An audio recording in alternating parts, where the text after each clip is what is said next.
नमस्कार, मैं हूं संगीता राय। पूर्वांचल एक्सप्रेस न्यूज के इस वेब पोर्टल पे आपका स्वागत है। आइए देखते हैं हमारे संवाददाता राम सकल यादव की यह विशेष रिपोर्ट।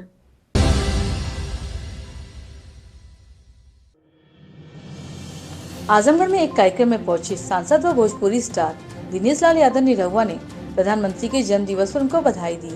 वहीं नामीबिया में 8 चीतों के आयात पर कहा कि मोदी जी कुछ गधे यहाँ में हैं, उनको निर्यात कर दे तो वास्तव में देश विश्व गुरु की तरफ अग्रसर होगा।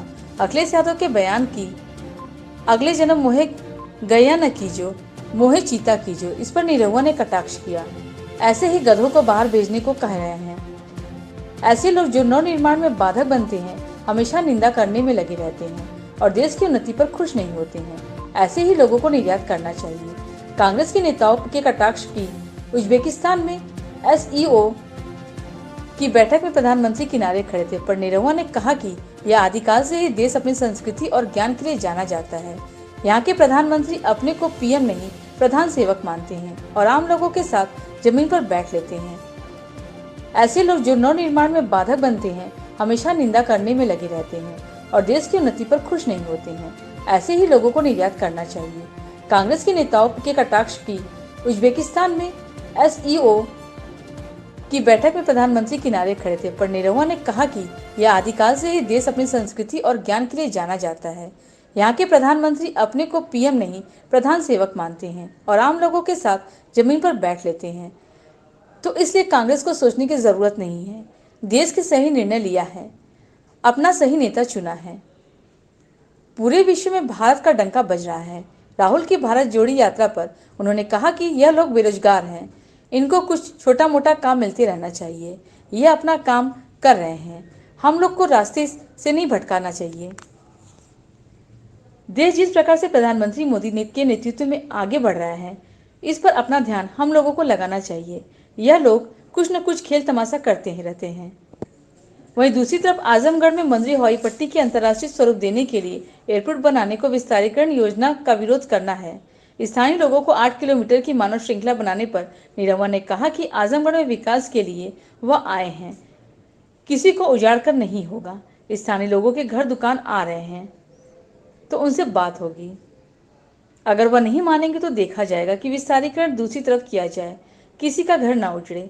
जल्द मीटिंग करने वाले हैं और स्थानीय लोगों से मिलकर उनकी समस्याओं को जानेंगे। 70 साल बाद चीतों की वापसी देश में हो रही है, क्या बहुत ये अच्छी बात है। प्रधानमंत्री जी के जन्मदिन पर जैसे कुछ चीतों को हिंदुस्तान लाया गया है, आयात किया गया है, बस प्रधानमंत्री जी कुछ गधों को निर्यात भी कर दें, उसके बाद भारत अपने आप जो है एकदम से संपूर्ण तरीके से विश्व गुरु बनने के दिशा में अग्रसर हो जाएगा। और अखिलेश भैया तो कह रहे हैं कि हम अगले जन्म मुझे चीता कीजिए, गाय ना कीजिए, कमेंट किया। हाँ, मैंने इसीलिए कहा ना कि कुछ गधों को निर्यात भी कर दिया जाए भारत से, तो जो ये भारत का नव निर्माण हो रहा है उसमें ये जो लोग बाधक बनते हैं और जो अपने ही देश की निंदा करने में लगे रहते हैं, अपने देश की उपलब्धियों पे खुशी नहीं जब मना सकते, ऐसे लोगों को निर्यात ही कर दिया जाए तो मुझे लगता है कि ज़्यादा अच्छा रहेगा। कल कांग्रेस ने भी कमेंट किया, जो उज्बेकिस्तान में प्रधानमंत्री किनारे खड़े रहे, उन्होंने कहा कि भारत की यही स्थिति है। देखिए, भारत जहाँ भी खड़ा रहेगा भारत की गरिमा कम नहीं होगी और भारत अपने आदिकाल से अपने बौद्धिक विचारधारा के लिए, अपने ज्ञान के लिए, अपने अध्यात्म के लिए जाना जाता है। और भारत के प्रधानमंत्री तो ऐसे प्रधानमंत्री हैं जो अपने आप को प्रधानमंत्री नहीं प्रधान सेवक कहते हैं। और आप लोगों ने देखा होगा कि जब वो किसी कार्यक्रम में जाते हैं तो वो सबके साथ बैठते हैं, वो जमीन पे बैठते हैं। तो कांग्रेस को और बाकी लोगों को हमारे प्रधानमंत्री जी की और देश की चिंता करने की आवश्यकता नहीं है। देश ने सही निर्णय लिया है, सही अपना नेतृत्व करने वाला प्रधानमंत्री चुना है और उनके नेतृत्व में हमारा भारत पूरी दुनिया में डंका बजा रहा है। और ये पूरी दुनिया कह रही है, जब पूरी दुनिया ने मान लिया कि पूरे दुनिया के सबसे जो लोकप्रिय नेता हैं वो हैं नरेंद्र मोदी जी, तो इन चंद गधों के कुछ कहने से क्या फर्क पड़ता है। अच्छा, उसी में से की यात्रा करती रहनी चाहिए। और वैसे भी ये लोग बेरोजगार हो चुके हैं, तो बेरोजगार लोगों को कुछ कुछ काम मिलते रहना चाहिए। तो ये सब उनका काम है, उनको करने दीजिए। और मुझे लगता है कि हम लोगों को दिशा से भटकना नहीं है।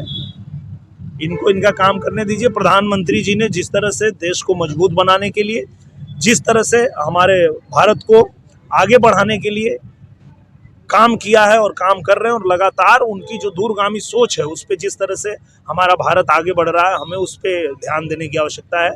और ये तो कुछ खेल तमाशा ये लोग दिखाते रहते हैं, लोग को दिखाने दीजिए। दिनेश जी, परसों 8 किलोमीटर की लंबी एक यात्रा निकाली गई कंदरापुर क्षेत्र में, एयरपोर्ट की विरोध मिल रहा है। हाँ, ठीक है, उस पर भी विचार किया जाएगा। मैंने तो इस पे पहले भी कहा कि जो भी आजमगढ़ में विकास कार्य होने जा रहा है वो आजमगढ़ के लोगों के भले के लिए होने जा रहा है, किसी का घर उजाड़ने के लिए, किसी को परेशान करने के लिए नहीं हो रहा है। तो जहाँ पे ऐसी कोई बात आएगी कि किसी का घर आ रहा है और वो अपना घर नहीं देना चाह रहा है, तो जिधर ज़मीन खाली है हम उधर विस्तार करवाएंगे। कोई ज़रूरी नहीं कि हम गांव में विस्तार करवाएं उसका। तो उस पर भी मैं अभी मीटिंग करने वाला हूं और मैं उसको देखने वाला हूं। मैं खुद भी जा करके वहां पे निरीक्षण करने वाला हूं कि जो इंटरनेशनल एयरपोर्ट आजमगढ़ में हम लोगों को बनाना है, उसके लिए अगर जो ज़मीन की आवश्यकता है उसमें अगर किसी को विरोध है किसी का, और किसी को लगता है कि उनका नुकसान है, तो हम उनको नहीं छेड़ेंगे, उनको छोड़ देंगे। और जहाँ पे आसानी से हो सकता है हम उस और जो है उसको विकास करवाएंगे। क्षेत्रवासियों की मांग आपके लिए थी कि आप पहुंचे वहाँ, उनकी दर्द उनका सुने। मैं बिल्कुल पहुंचूंगा, और मैं आजमगढ़ में इसीलिए तो हूँ। देखिए, मैं जब पिछली बार हमारे पूजनीय मुख्यमंत्री जी आए थे आजमगढ़ में, तो मैंने उनसे पूछा था कि मैं क्या करूं, मैं अभी मुझे शूटिंग करना है या नहीं करना है। तो उन्होंने कहा नहीं आप शूटिंग करिए, पर आजमगढ़ में करिए। आजमगढ़ में रह के जब आप काम करेंगे तो आजमगढ़ के लोग जो है वो आपसे मिल पाएंगे, अपनी समस्या को रख पाएंगे। तो हम लोगों ने इसी तरह से प्लान बनाया है। सभी विधानसभा में हम 15-15 दिन अपनी शूटिंग रखे हुए हैं। अभी हम लोग सदर में कर रहे हैं, इसके बाद हम मेहनगर में करेंगे, उसके बाद हम गोपालपुर में करेंगे, उसके बाद हम मुबारकपुर में करेंगे। और इस दौरान जब शूटिंग चल रही है तो साथ में हमारा ऑफिस भी चल रहा है कि एक तरफ हमारी फिल्म का निर्माण हो रहा है, दूसरी तरफ हमारा ऑफिस लगा हुआ है। जिसकी भी जो समस्या है वो हमको बताते हैं, जिस भी विभाग का है उस विभाग को हम पत्र लिखते हैं, जहां बात करनी है वहां फ़ोन लगाते हैं और उनका समस्या का निदान तुरंत किया जाता है।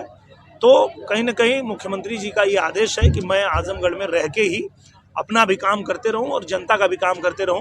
तो ये बड़ा सुचारू तरीके से चल रहा है। और अगर जनता को कोई भी समस्या है तो मेरे से आके बता सकती है, और मैं तो उनका प्रतिनिधि बना ही इसलिए हूँ कि मैं उनके बीच में रहूँ और उनकी समस्या को सरकार तक पहुँचाऊँ, और कहीं उनको कोई तकलीफ हो रही है तो ना होने दूँ, यही तो मेरा काम है। घरेलू उड़ान का कुछ हो चुका है, और जल्दी जैसे मुख्यमंत्री जी समय देंगे उनको मैं आजमगढ़ में बुला करके और उसका उद्घाटन करवाने वाला हूँ। और मैंने उसके लिए निवेदन दे भी दिया है, और हमने मुख्यमंत्री ऑफिस में ये निवेदन कर दिया है कि जितना जल्दी से जल्दी समय दे दें पूजनीय महाराज जी, ताकि हम लोग जो है आजमगढ़ के हवाई अड्डे का जो है उद्घाटन कर सकें। अक्टूबर में मान के हम लोग चले। मुझे लगता है कि अक्टूबर, एकदम सही कहा आपने, अक्टूबर तक हम लोग इसको कर लेंगे।